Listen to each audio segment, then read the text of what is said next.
je tako rečen, if you feel, think and believe, kot so tvoji starši, se pravi, feel čutiš, think razmišljaš in believe imaš ta ista prepričanje, kot so imeli tvoji starši, in če so tvoji starši umrli od raka, potem boš tudi ti.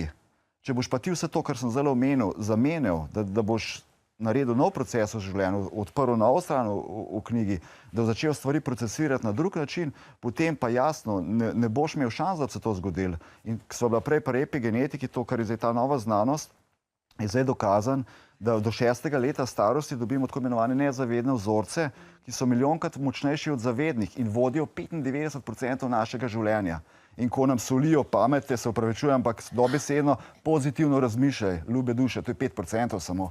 25% je pa tistih nezavednih programov. Vsi imamo nezavedna in zavedna boleča izkušnja, pretekle izkušnje in to so recimo vsi programi, ki se aktivirajo slej ko prej v nas. Ponovadi po 30 letu starosti se aktivira karma.